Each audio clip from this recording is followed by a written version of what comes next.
Golden State Warriors have evened up the NBA Finals with a come-from-behind win in Game 2. DeMarcus Cousins, you see the numbers for the 33 minutes with him on the floor in the postseason, not great, but they would improve significantly in this one. 11 points for Cousins. And this is the modern NBA. A man of his size is capable of stepping out and burying that. And then he can go down low and play bully ball as well. Has the handles and the finesse to avoid the contact and make the bucket. He goes for 11. Defense, big as well. They double Siakam there on the post, giving Draymond some help. Challenging Lowry there at the rim. Another block down low.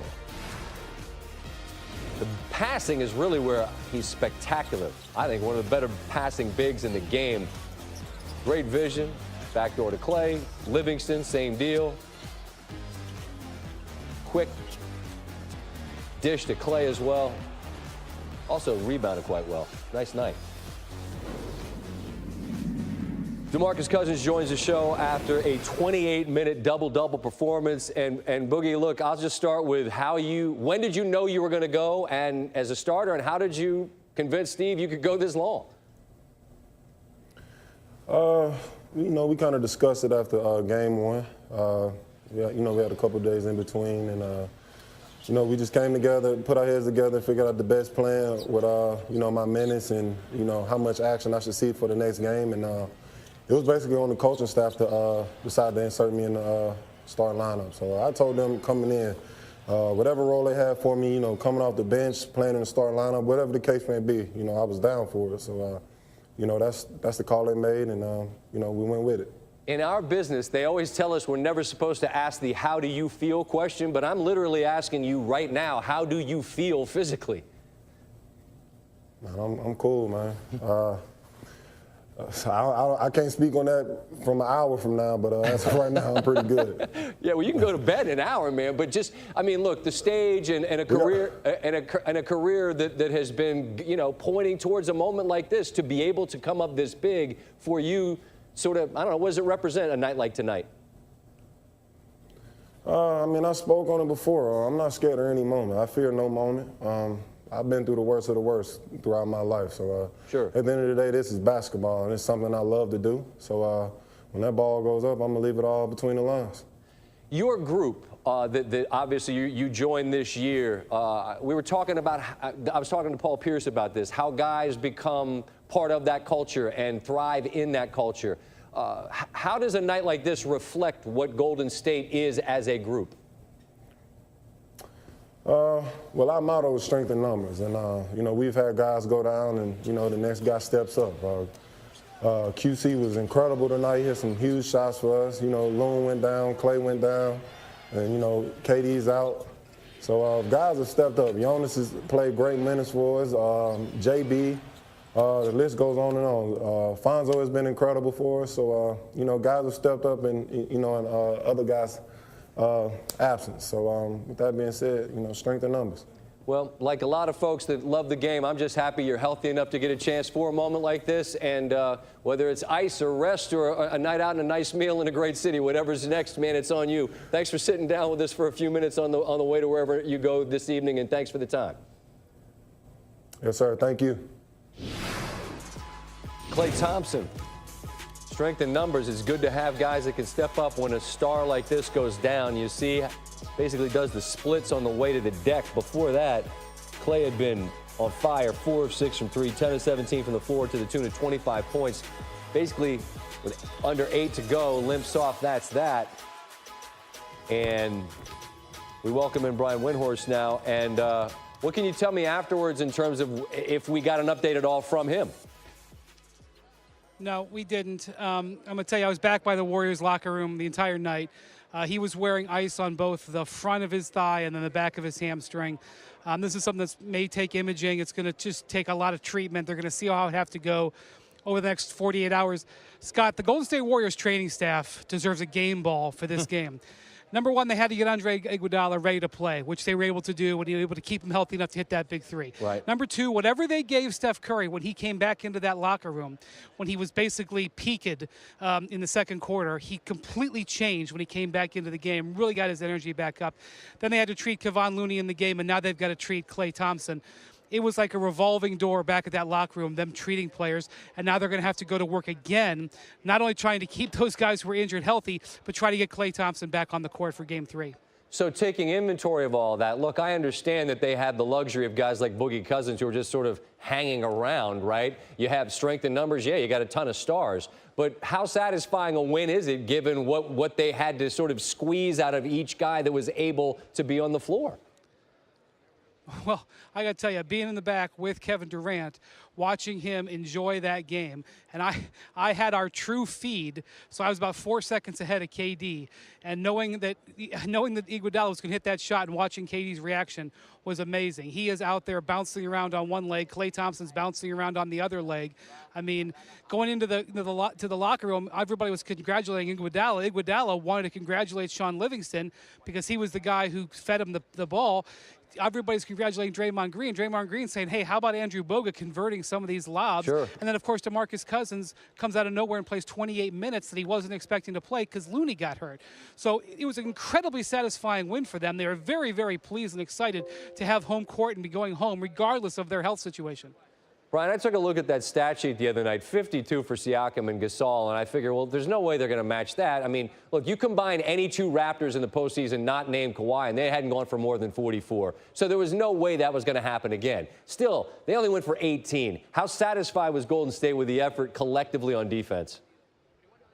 Well, the big thing I think is they've kept Kawhi Leonard from dominating this game, and they have been able to take Kyle Lowry out of it. I mean, Lowry has made some big plays.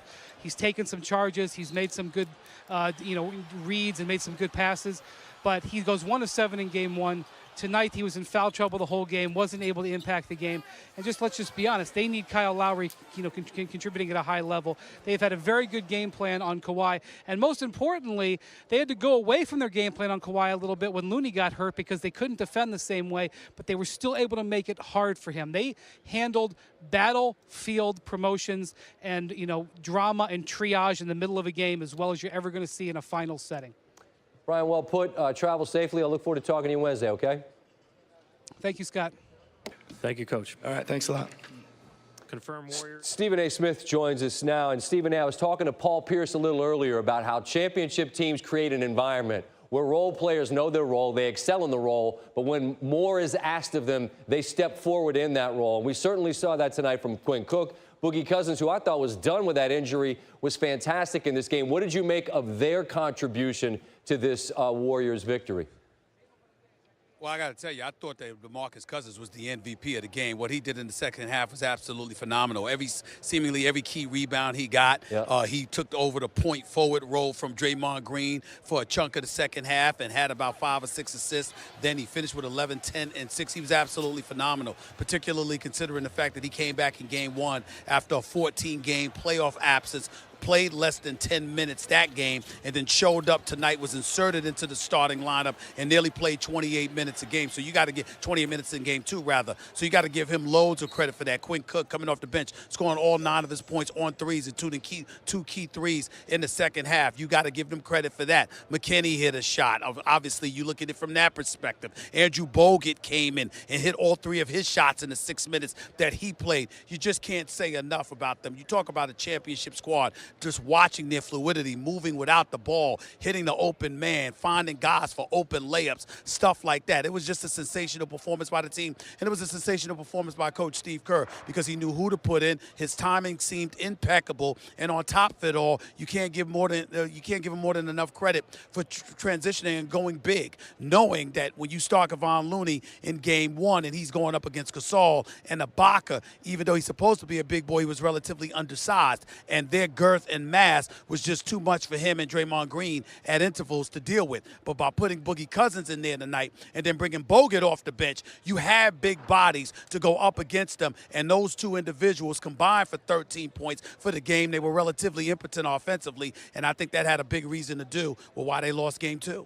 You know what I'm impressed by, though, is that this Raptor team, they took that avalanche, and that normally that buries many teams. They managed to absorb it, and they managed to get to a point where they very nearly had a chance to tie that game late. I just wonder, as confident as they were, Stephen A., winning 5 straight, how much does a night like this where they lose and not all of Golden State stars are on the floor, how much does that shake what they've created in terms of confidence? What's your sense of that?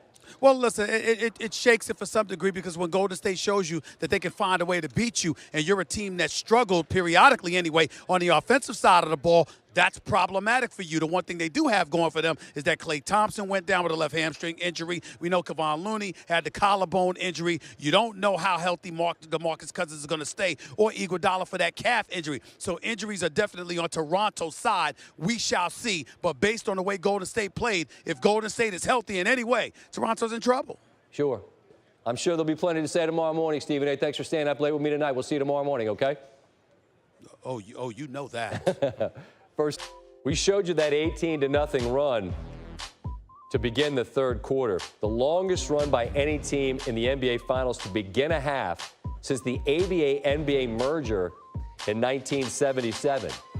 To add some context to what you see, the Warriors were 5 for 7 on open shots and contested shots, 6 of 8, and they contested 6 of the 8 Raptors field goals, I should say. Klay Thompson scored or assisted on 13 of the 18 points.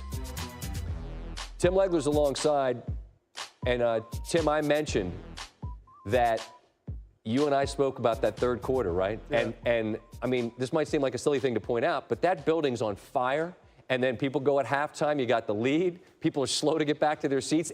Home court advantage is a real thing, and it's not an advantage when Golden State finds their footing and then they land that flurry of punches. I'm not saying that's a big part of it, but is it a little part of it? Yeah, it played into it, and I'm going to get into in a second the start of the second half. Right, that's what I'm talking about. Yeah, I'm good, but first, to me, Scott, end of the first half. It was started with what happened at the end of the second quarter. In a half that Toronto dominates, they allow Curry to get loose at the end of the half, and at this point, he's bottled up.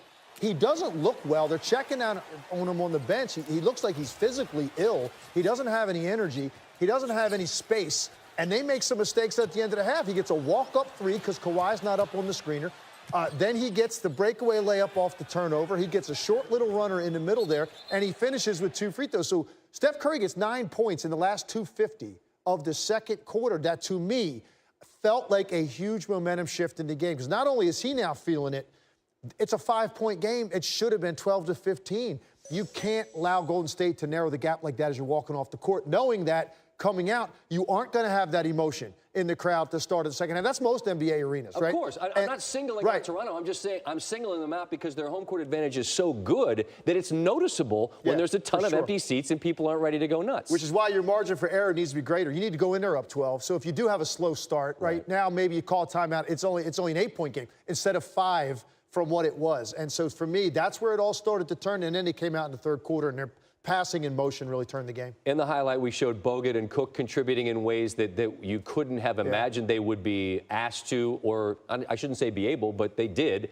They're certainly capable of it. But I'm looking at Siakam and Gasol. They had 52 in game one, and I'm thinking there's no chance. Golden State's like, go ahead and do that again. They had 18 in this game. So, I mean, that jumps off the page. But as you're watching and as you're putting stuff together to show us, to illustrate where the game's won and lost, what stands out? So they come out to start the third quarter. Golden State's feeling a little bit better about themselves at halftime. And now the motion and the passing turns the game. They get 14 straight buckets on assists to start the third quarter. This is a set play. Here's what they're trying to get. You're going to get a back screen here. They're going to get Iggy out of there, right? So now you get the back cut. And then the last part of this is going to be Cousins cleaning up for Curry, bringing him to the ball. It's a set they run all the time. But it begins with this back screen action. And when you're guarding a guy like Steph Curry, man, are you afraid to leave his side. And so you end up getting this action right here on this screen. Now, this is one of those situations, to me, this should be an obvious switch. I mean, Danny Green should just switch off here, pick up Draymond, and then when Curry pops out, that's okay. We got Kawhi jumping. They don't do it because Danny Green is so concerned about Steph Curry getting a 3 that you get an easy pitch and catch layup right here. Klay Thompson, Draymond Green. Great design, great execution. The motion and the passing starting to take over the game. Here's the very next trip. Curry with the rebound, throws it ahead, and right here, take a look. He's looking up the floor, and he sees this, and you can see him pointing. He's saying, get the ball into the post. It's exactly what they do. How good was DeMarcus Cousins tonight, by the way? Remarkable. I thought when he went down with that injury, we'd never see him again this postseason. Good for him. So good tonight. You can't say enough at the minutes, the production you gave him. And again, here goes that weak side action with Steph Curry. You're so afraid of him popping free off the cut. Kawhi Leonard falls asleep a little bit. You get this little brush screen, and here goes Klay Thompson. And again, it's an easy little drop-off layup to Klay. So first half, Golden State, I think they started the game shooting 28% through a quarter plus. Now they start getting the motion, the movement. They're getting layups. They're getting open threes. Completely different offensive flow in that third quarter, but it all started with that last 3 minutes of the first half. Totally agree. If it was a fight, there'd have been a standing 8 in that second when they're down double digits. But this is a heavyweight champ. You let them catch their breath and get their legs beneath them, and then good luck. But then Toronto punches back, and we end up in a wild sequence there at the end where it looked like Golden State's trying to turn it over. Iguodala gets that look. He takes that long, pregnant pause, stares it down, and makes it. What do you make of this sequence? Yeah, and it looks to me like the coaches right there are screaming to foul Draymond Green once Curry gives it up the first time, because they're definitely close enough to do it. Instead, he hits Livingston. It ends up back over to Curry, and then eventually Iguodala, who takes that three. A lot of nerve there because you got 3-4 seconds left on the shot clock. But I do think that's the right play, because if you don't take that shot, you might end up not getting a clean look or turning it over in a 2-point game. That's a guy that's been a Finals MVP. He's not afraid of the lights, steps up, makes a huge shot. But look, I also want to talk about Klay going down. And this guy that you're about to talk to, you can't say enough about what Quinn Cook did coming in and giving them 9 points at a critical time in the game with Klay Thompson limping off the floor. We talked about Cousins. Great. Draymond Green was sensational. They got basically contributions up and down that roster, and this is why they're the world champs, man. Margin for error is so small against this team. They make you pay like nobody else. Tim Legler, Scott Van Pelt, SportsCenter, 11 o'clock in the East, and you made my segue perfectly. I will just turn and welcome in Quinn Cook.